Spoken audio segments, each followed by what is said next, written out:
ቤተሰብ እጅግ ሊያሳስበው ስለሚገባ ስለተለያዩ ቆዳ ላይ ስለሚከሰቱ ስለ ኢንፌክሽኖችን ይነግራቸዋለሁ። ሰላም ዶክተር ተፈሪ ነኝ፣ የህፃናት ስፔሻሊስት ሐኪም ከጅማ። የመጀመሪያው ኢምፔቲጎ የሚባል ሲሆን ሁለት አይነት ነው፣ ቡለስ እና ነን ቡለስ ተብሎ የሚከፈል ነው።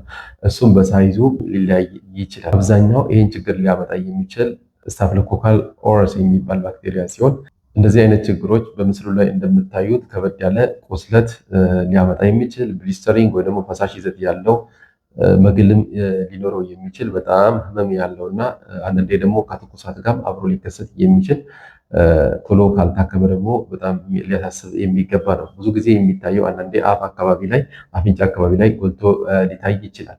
ቆዳቸው ላይ ደግሞ በተለይ ከተወለዱ በኒዮናታል ኤጅ ውስጥ ደግሞ ብዙ ጊዜ የሚታዩና ጣል ጣል እየተደረገ ሰውነታቸው ላይ ውሃ መልክ ይዘው አንዳንዴ ደግሞ ከምግብ ጋር ተቀላቅሎ የምናየው ነው።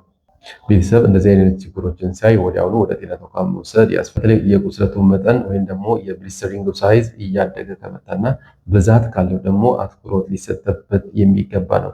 ይህ ችግር በተለይ የመጀመሪያ 2 ወር ውስጥ የሚከሰት ከሆነ ደግሞ ለሴፕሲስ ወይም ደግሞ ለተሰራጨ ኢንፌክሽንም ሊዳረጋቸው ይችላል። አትኩሮት እንስጥበት እላለሁ። ሁለተኛው